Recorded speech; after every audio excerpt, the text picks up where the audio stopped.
episode. Alright. So, hey, Digimon Ghost Game, episode 43.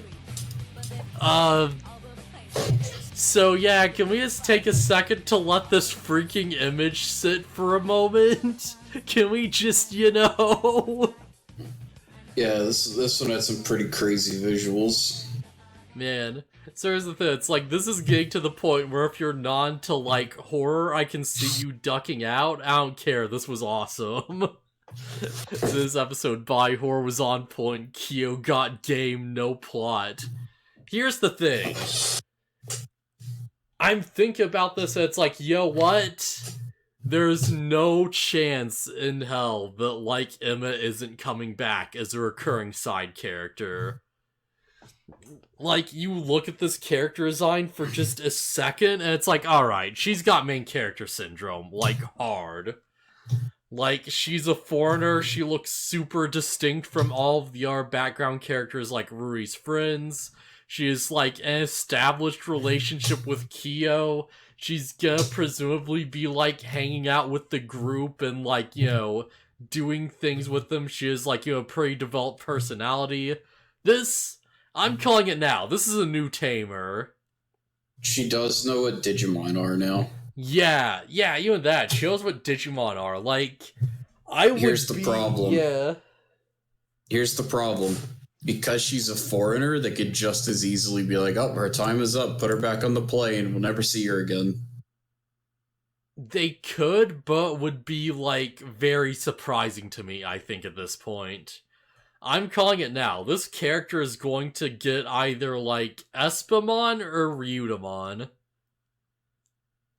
Or... We'll see. Yeah, Espamon, Ryutamon, or was the other one, the sword one? Yeah, she's gonna get one of them. I'm calling Espamon. Yeah, Zubamon. I think she's going to pair it up with Espamon, and, you know, we're going to just do the fusion theory. Like, she's going to get Espamon, we're gonna get some evolution episodes. I don't think it's gonna happen literally next episode, but might. There's a fair chance they might start actually speeding things up now, hopefully. But yeah, I think we're gonna get some more evolution episodes. We're gonna get Espamon up to Ultimate, and then we're gonna have her, like, fuse with, like, you know, her Espamon fuse with, like, Gamamon or whatever, and that's how we'll justify the Mega. I think that's totally where this is going. If I'm right, awesome. If I'm wrong, this is still a pretty good episode. This is still, I feel like, one of the more interesting ones overall. Or at least one of the better handled ones, I think. Yeah.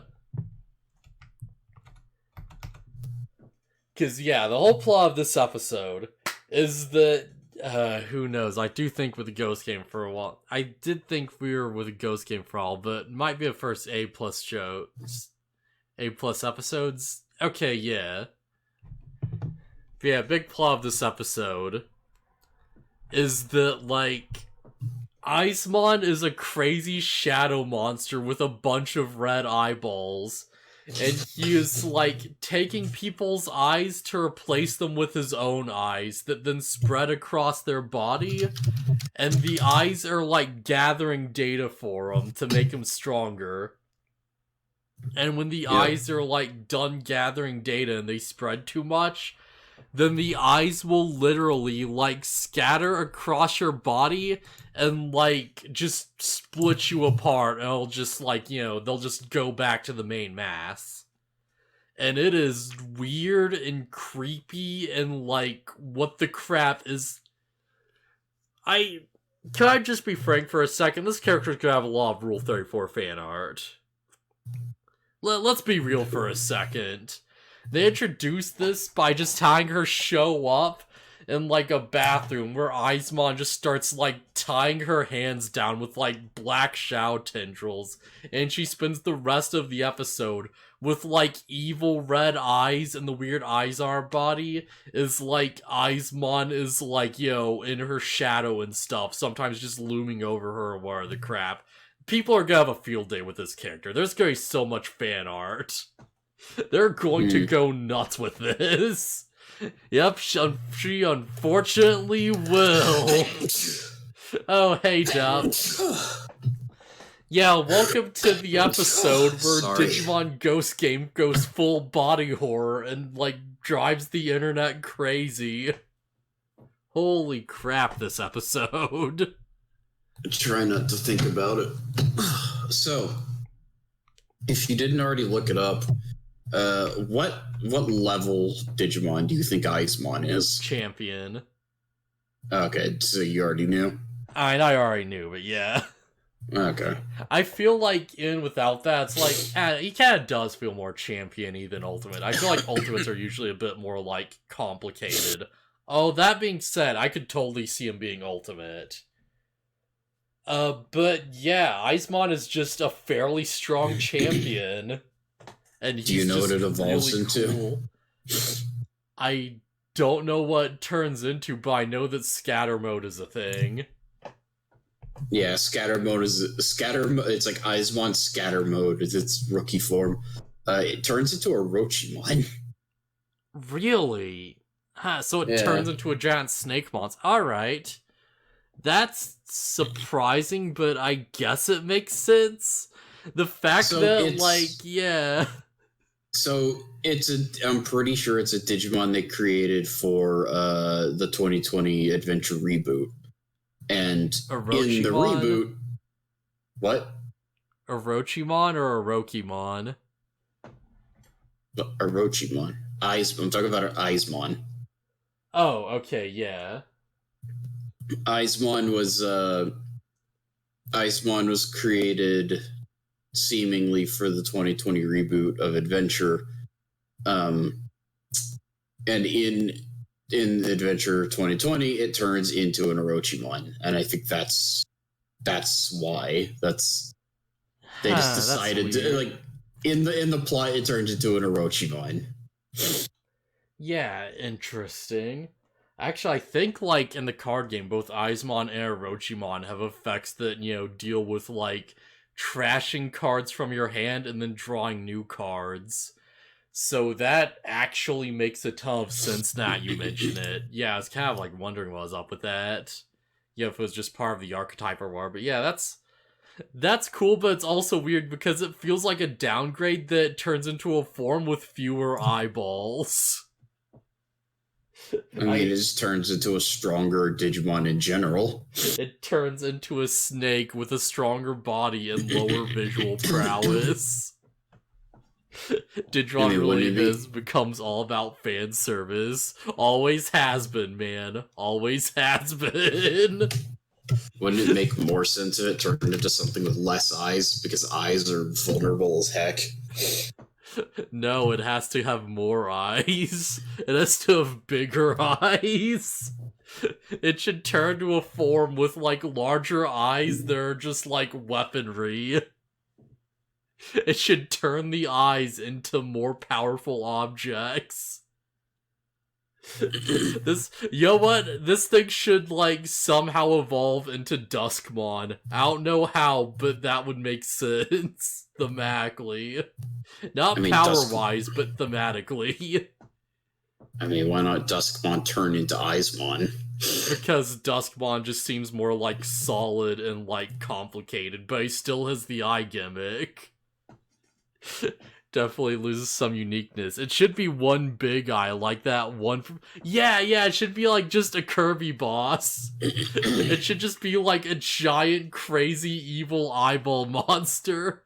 Should be an eye may have smaller eyes. Oh, heck yeah. It just looks like a giant, weird cell, but, like, all the dots are individual eyeballs that are just moving. You know? Ah, that'd be good, yeah.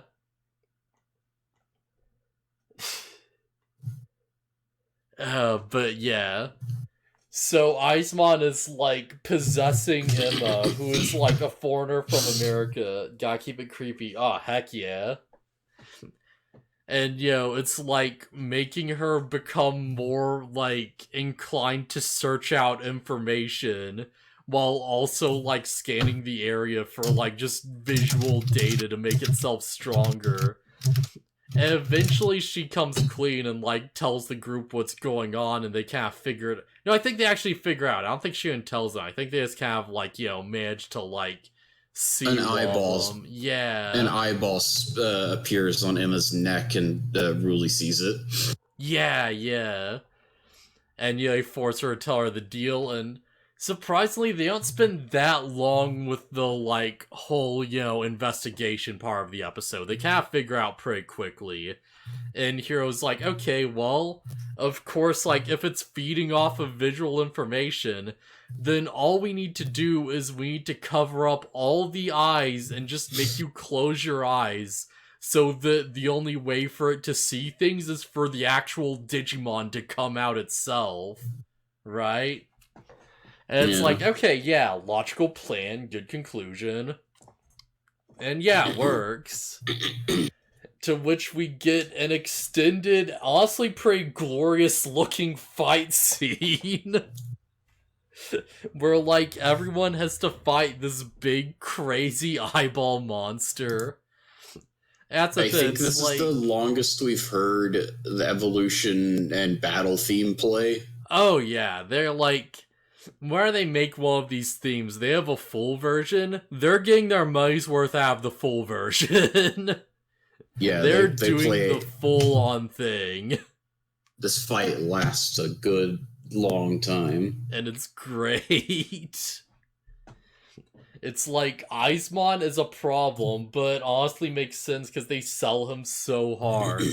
And they're like, oh yeah, I can, like, you know, slink into this jealousy and, like, you know, just launch lasers in, like, every direction at once from his eyeballs. He can do all kinds of nice stuff. He can see everywhere, you know? He's just really strong because he's a freaking shadow dragon. This Ghost game got the massive Toei staff on their deck. Oh, yeah. That massive Toei staff. Yeah, yeah. Also, I forgot to mention it back when it was relevant, but in the Moon episode of Frontier, we hear a new version of With the Will. Oh yeah, we do, don't we? Yeah. Yeah, there's a female vocalist. I didn't actually notice that, but yeah, that's a new one. Yeah, I was thinking it sounded a little different, but I didn't really, like, you know, put much thought into it. Huh. I noticed it because it's like, I was like, wait, why does the song sound weird? And it's like, oh, there are more voices than just the usual male vocals. Ah, yeah, that's good. Do more if we'll get a second song for this show. At this point, I doubt it. Unless we get a new theme for Megas. Maybe? But I don't think we're going to get treated to how they did the 2020 reboot, where every tier of evolution had its own theme. Oh yeah, that was nuts. And it just kept getting more nuts the further along it went. All of the evolution themes in the reboot are so good. Oh man. I feel like early on I didn't really care out much for the battle theme in this show for the big insert song. But it's like, the more I've, like, just listened to it, the more it's really just grown on me. It's actually pretty great. Yeah, I like it. I like it more than With the Will. Oh yeah, although With the Will is still pretty good. It's alright. I'm not a huge fan of it. I feel like that's the mark of a good, like, you know, insert song, is when, like, the more you hear it, the, like, instead of getting tired of it, you just get more hyped about it, you know? Yeah. It just gets more powerful with time. I guess there is another evolution theme, but we don't hear it very often, and it's when Gulu's Gamamon happens. Yeah, I guess that's true, yeah. Slash is still my favorite, but I've grown to like this one. Oh yeah, Card Slash is great! Tamer's Evolution's themes are top tier. Oh yeah. Man, I've still got, like, just a soft spot for a lot of, like, the O2 Evolution themes. Friggin', like, Breakup and Beat Hit are just so good, though. Yeah. Just the friggin', like, timing of Phihildramon's machine guns to, like, the drum beats. Yeah, that's, like, the good. different parts are, like, forming, it's like, oh, it's so strong. Yeah, it has a similar feel to the kids in Frontier, like doing their hand swipe thing to the like beats of the like the opening of With the Will. Man, never forget that it's like every time they do the armor evolutions, breakup is timed so it starts off gently, and as soon as they break out of the little like elemental like effect around them or whatever, it kicks into gear and it's like, okay, time to get real. Yeah. Yeah, I really appreciate when anime like actually thinks about their music. Yeah. And if they don't really like worry about timing it with anything in particular, like another acceptable thing is if the music is just really good and hype. Man, like I don't think Gurren Lagann usually times its music in particular, but the music is really good. Oh yeah, like absolutely. Like Gurren Lagann's music is so god tier. Like you can't. Yeah. Yeah, timing the music is so important for so many things. Oh yeah. Some anime doesn't seem to really focus on the music all that much, and I guess it's not always appropriate for it to, but it's like, I don't know, I really appreciate when I come out of an anime and I can remember the music from it. Yeah. I remember so many songs from Kill la Kill. Side note, I'm just gonna take this opportunity while it's relevant to once again plug review Starlight. Go watch the anime version. Go watch the movie version of the anime. Yeah, that's the one. Yeah. Because the normal version of the anime is really hard to find with subtitles for the insert songs. And that's a shame in a show with so many unique insert songs. They're like vitally important to all the characters because each fight scene is literally like a musical. It's literally the characters like singing about how they feel and stuff as they fight and like making a big deal out of it and switching between the song and like speaking mid-battle. Like, that series has so many good tracks, like, holy crap. And, like, the friggin', like, sequel movie came out, and Review of Souls is just god tier. It's so good. Of the whole thing, and they, like, call back to the thing and make it even bigger and crazier, and they just go all out and go nuts. Oh, it's so good. HA's a mixed bag at times, but it's a good example of certain ones. You say run makes a scene sometimes. Oh yeah, My Hero Academia, like, you say run is so powerful. Hunter x Hunter was good, yeah. I don't distinctly remember a lot of Hunter x Hunter songs outside of You Can Smile Again, because of course. But yeah, if you ever look up playlists, like, the actual music for those scenes is so, like, it's so nice. It's so well done. Like, specifically the Chimera Ant arc, it has so many good tracks in it. It's so, like, just, well, good. Yeah, there's no other way to really explain it at this point. Yeah, theme where Gon goes crazy. Oh, yeah, that one, yeah! Man, Lucky, I don't know if you're caught with Hunter x Hunter. You really need to get caught with Hunter x Hunter. Just Mario of Time, like, yeah, no, that's absolutely worth it. Oh boy. But yeah, this episode of Digimon Ghost Game, yeah, they draw Aizmon out.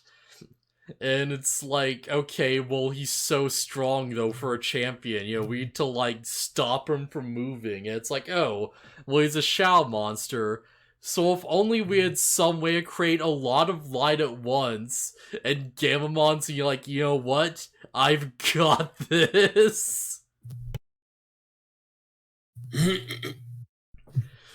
Friggin', like, Kano Weissmon's light surpasses dimensions.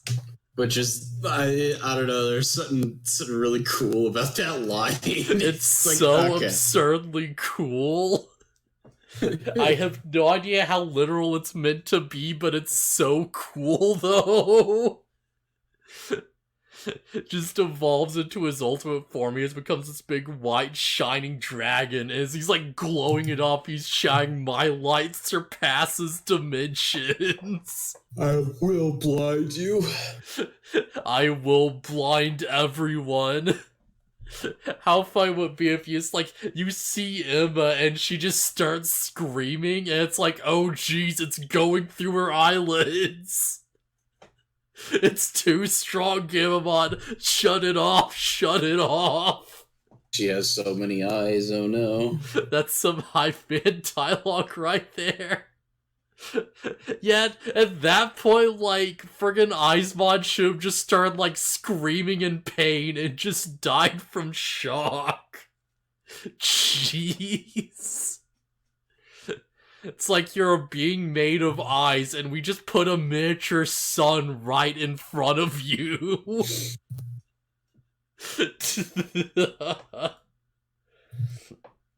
But yeah, they like blast them apart and just sort of like solve the thing.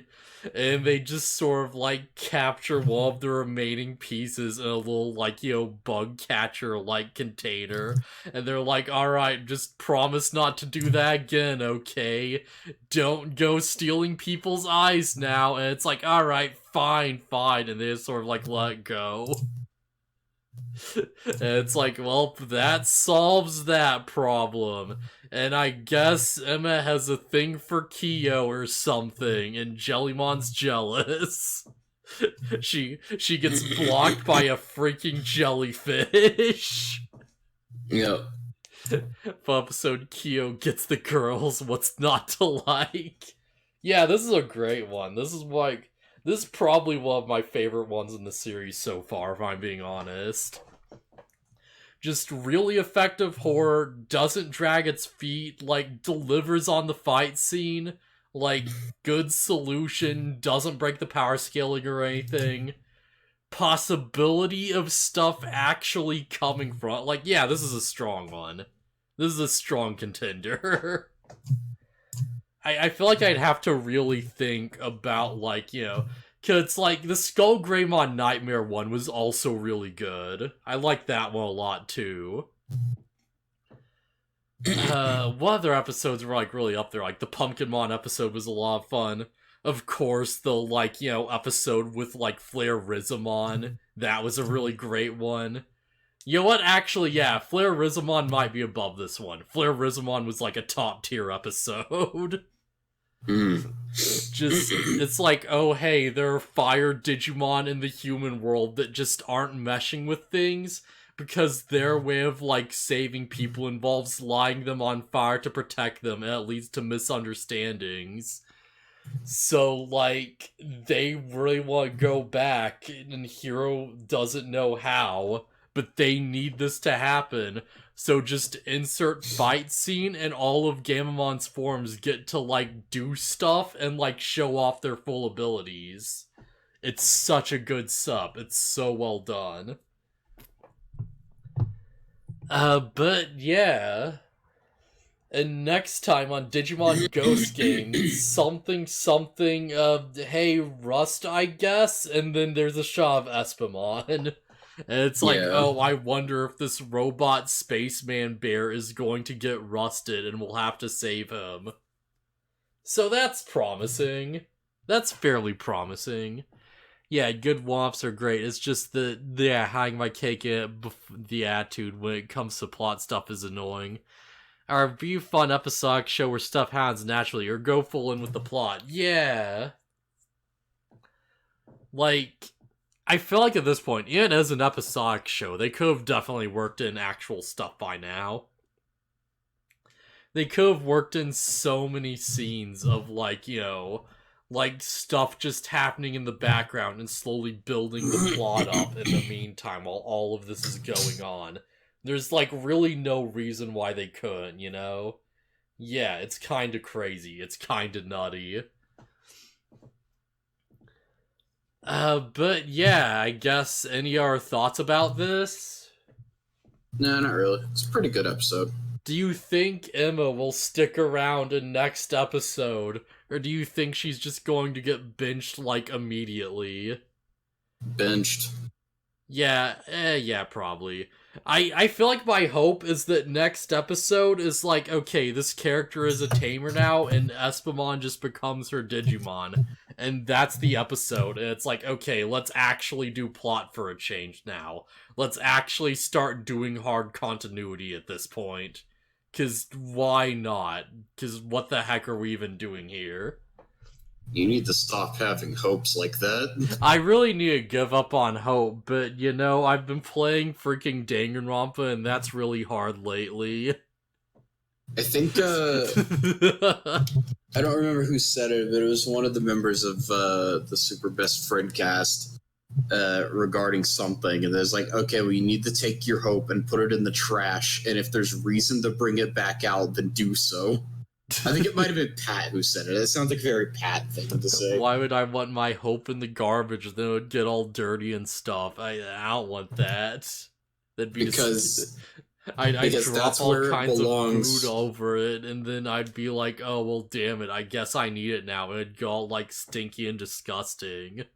Because that's where it belongs until proven otherwise.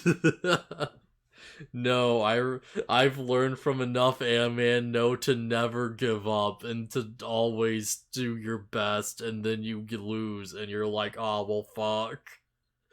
Real life I guess is not an anime. Yeah, but this is literally an anime. As I point to Ghost Game. As I just point to a Gamamon off to the side who may or may not do something.